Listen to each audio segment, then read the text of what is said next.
You were also going through, like in the middle of a comeback after training and getting your body together. Then you're also going through getting a divorce. And that's got to be hard because you got to get in the ring and you got to and do what you got to do, and you can't show that part. Like, how did you handle all of that? I didn't. I felt like I was failing at my job. I felt like I was failing in my personal life, and the embarrassment of being divorced again and then being compared to my father. Yeah. So hold on, let me gather myself. There you go. We got you.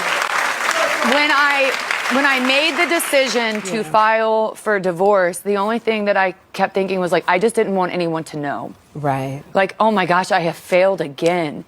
And then my knee, and then I think, as women, I think men too, but it's like, everyone's probably thinking, well, she's going to come back a year older. She's going to come back less than. She's coming back off this knee injury. And unfortunately, the WWE audience hasn't gotten to see the comeback of Charlotte Flair. This wasn't a Charlotte Flair redemption story. Yeah. But for me, it's a redemption story for me because everything that I have feared or been scared of or embarrassed of publicly, because, everyone has an opinion, even though they don't know the facts. Absolutely. Yeah. I have to keep, I don't even know where I was. What I mean? The thing, as a person who's been twice divorced, and everything hits you, and that fear hits you. Shame. It's the fear, the shame, but then when you rise up, Charlotte, did you feel like I've met this and I conquered this? Like you've gone through the fire in so many ways, and you are still strong. You are still standing. You are still that beautiful woman. I found my worth. You found your worth. I found my worth. And going through all that, and it didn't break you. It's okay not to be okay. That's what I learned.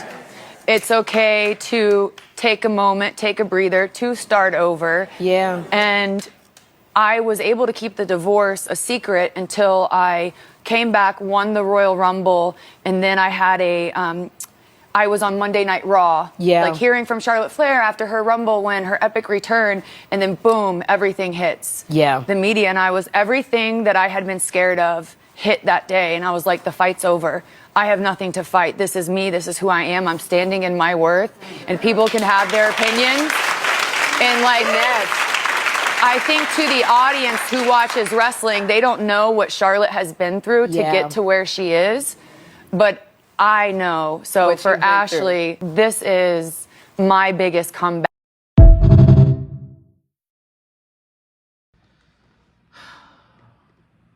Charlotte, we need to talk.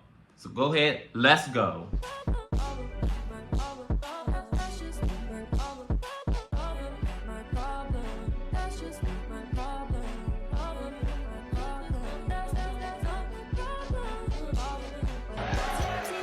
Sweetheart, you speak when I say you can speak.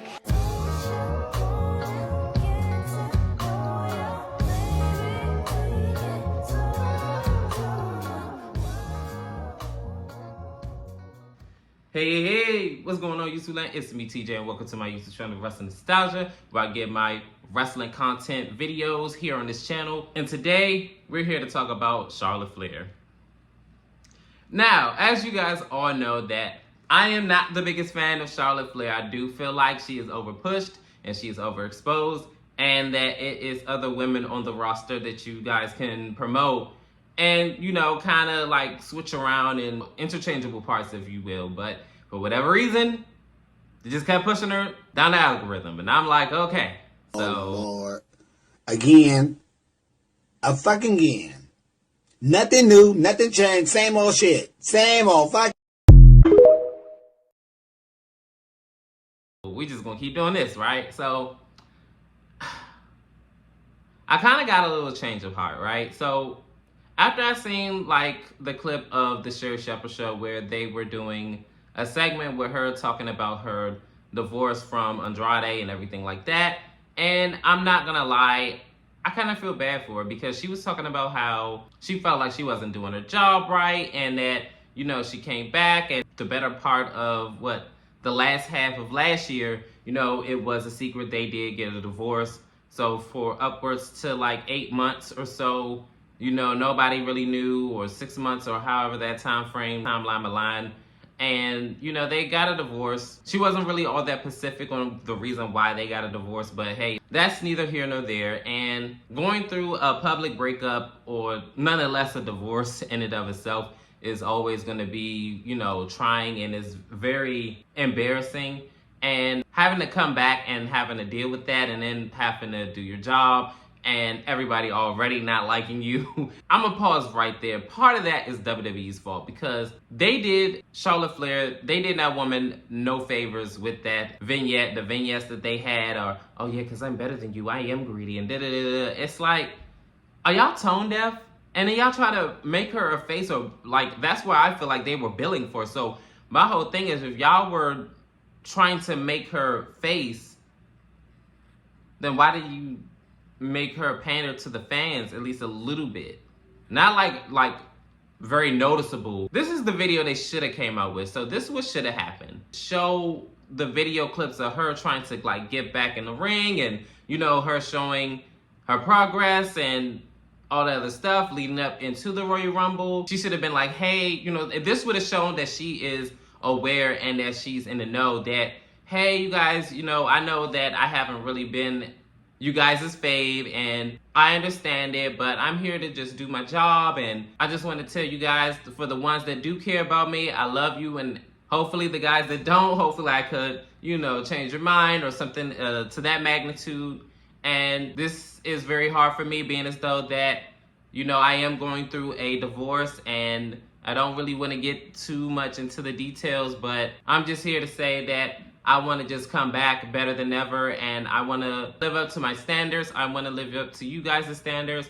I want to basically make this company as great as it possibly can, or something along those lines. That's what they should have did. Make her more human. We should have seen Ashley for real. She should have took bits and parts of Ashley into her promo. It may would have connected with a few fans, like, oh, okay, we're seeing a different side to her. You know what I'm saying? But for them to just kind of do this whole I'm better than you thing, it just didn't do her any favors. And then with this whole Tiffany Stratton thing, it kind of became dead on arrival, because the promos were not that good. Honestly, Tiffany been kind of getting tugged at her little baby hairs and dragged and tagged like all through this feud, and only like a little bit Tiffany been kind of fighting back. And then like the last week's little run-in that Tiffany and Charlotte Flair had, that's when she finally kind of got a little bit of the best of her, being as though she said, oh, what is that record? 0-3, basically talking about her divorce. When I beat you at WrestleMania, Charlotte, and when it's all said and done, you're going to be just like you are outside of the ring. Alone. What is that record? Like what? 0-3? Woo! Like I said before, the reason why I feel bad for her is because I see that Ashley, the human, is really, really down bad. She's really hurt, honestly. And I'm not one to revel in anybody's like personal demise unless it's warranted.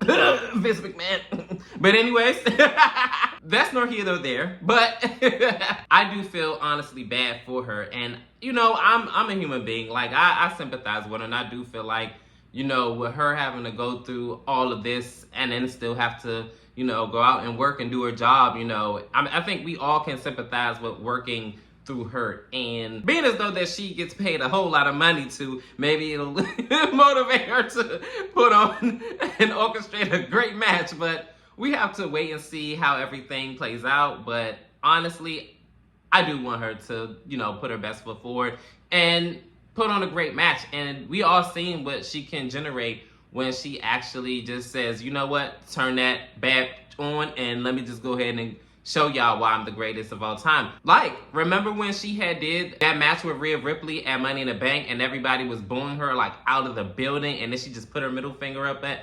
everybody, and then she was all like, yeah, I'm about to show y'all. Now, I ain't gonna lie, she put on one of the best matches up to date at that point in time with Rhea Ripley, honestly, and she made her tap out for the first time in Rhea's career. Well, actually the second time, now that I think about it, at WrestleMania the year prior. Wow, yeah, she did. That was the second time she tapped out. But anyways, we've seen that when she is motivated and she actually just says, you know what, block all that off, she actually does produce really great matches. So I'm hoping that if this same thing happens again at WrestleMania in Vegas, she does the same thing. Whether they are booing or wooing like she said, hopefully, you know, she'll be able to weather the storm once again. But honestly, I don't know, because she couldn't even weather the storm in Chicago when she was getting booed. She just allowed Tiffany to just basically take over, and it kind of made her look like she is giving up. And I just don't want that to happen, because I mean, this is the grandest stage of all. This is WrestleMania. Like, Charlotte, you cannot allow the fans to get in your head like that. Like, you need to turn that bad on again and, you know, do your thing, because whether I like you or not, you are going to go down, be the greatest of all time, and rightfully so. I mean, she done her thing. The whole hot potato thing, they did make you look foo-foo for that. I ain't gonna lie to you, girl. Now look here. Now, we may not be the best of friends, but you know, I'm gonna give you your props though. Like, you really have done your big one in WWE for sure. Your career has rivaled the likes of Trish Stratus, Lita, Victoria, like China. Like a lot of these, well, I don't know about China because she did win the men's Intercontinental Championship, but hey, that's neither here nor there. But the main women that were really like active with the women, like predominantly in their careers, should I say, you have definitely exceeded them, honestly. That's no glazing. I mean, she is one of the best. It's just, honestly, I feel like WWE just did not do her any favors with this comeback, because if they were billing for her to be a face, y'all have done that before, and y'all have produced really great face work far as like with a comeback. So why in the world would you have her come back and be like, oh yeah, I'm better than all of you? Like, what, that doesn't make sense. Or be aggressive and still like be assertive and, you know, still coming off presentable and likable. Hello? Like, but for whatever reason, WWE kind of regressed in her character development, and then they try to progress it and try to be a face, but it was too late, because y'all had her win the Royal Rumble. Y'all should have had her win the Elimination Chamber instead. And that's another thing that they failed at. They should have had her win at Elimination Chamber instead. Because being as though she have never, ever, ever in her career, in her illustrious career, ever competed at Elimination Chamber, that would have been great. Like, that would have been the first time. And for her to get in there and win it, I mean, honestly, with all the women in the match outside of Bianca and maybe a few others, I don't see nobody else would make sense to go against Tiffany Stratton outside of Charlotte. So I would have had Charlotte win, and I would have had Bianca Belair win the Royal Rumble. That's how it should have been. But WWE doesn't never make the right decisions. It's like they want to like live in this reverse world and they want to do everything backwards. But I'm gonna end it right here, right? Charlotte Flair is one of the greatest of all times, and I can never take that away from her. And I want her to do great, because, I mean, this is WrestleMania. I ain't trying to see no lackluster match and see Charlotte just clunking and thumping all around and, you know, and produce a horrible match. I don't want to see that. Like, what? I'm trying to see that bad back in the ring. You know what I'm saying? Like, I'm trying to see her rag and tag Tiffany Stratton all up and down them. I'm for real, because I don't want to see no, you know what I'm saying? Like, I want them both to produce a great match. Let me say that. And all I have to say to Charlotte is, please, a word of advice, do not allow those fans to get you in your head and get you psyched out, because if so, you are not going to produce a great match. So you need to turn them off like you did the last time when you went up against Rhea Ripley at Money in the Bank and you said, F all of y'all, I'm about to do this. Do it again. And that's all I have to say. Comment down below. How do you feel about Charlotte Flair having to work through all of this, and then, you know, with the demise of her personal life and everything that's going on with her divorce with Andrade? And that is very nasty work, Andrade. I'm not gonna lie. I love you still, bro, but you crazy for that though. Y'all, you know what I'm talking about. I'm gonna put it right there. You crazy for that. But anyways. And also, if I had to give a prediction on who I believe is gonna win in this feud, I do feel like Tiffany Stratton is going to win this match, only because what sense would it make for Charlotte Flair to win yet again against another newbie? Really think about it. Remember the heat that Charlotte got when Charlotte Flair went up against Rhea Ripley, and we all was like, Rhea should win because, you know, she's the new star, and then Charlotte went over. And Vince McMahon thought that, oh, well, we have a big star on NXT, back on NXT. The ratings are going to go up through the roof. Everybody's going to love this. But the opposite happened because nobody cared. So I do feel like Charlotte Flair is going to put Tiffany Stratton over. And if that happens, fine. If Charlotte Flair wins her 15th championship, fine.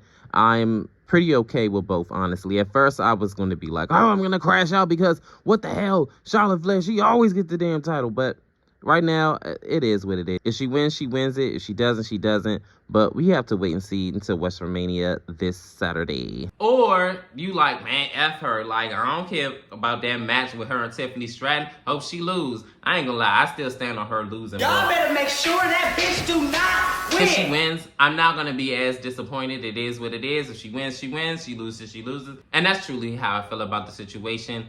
And I do want her to get better for her mental health and, you know, basically lead her WWE career to flourish as well. I don't want nothing bad for her, but WWE need to find out like another direction for her to go in, because her just keep winning women's championships. Definitely like so early on. If they just kind of space it in between and have other people, and then Charlotte, and then space it in between and have other people or something like that, I'll be fine with it. It's just the overexposure of her that's like, okay. You don't have anybody for her to feud with.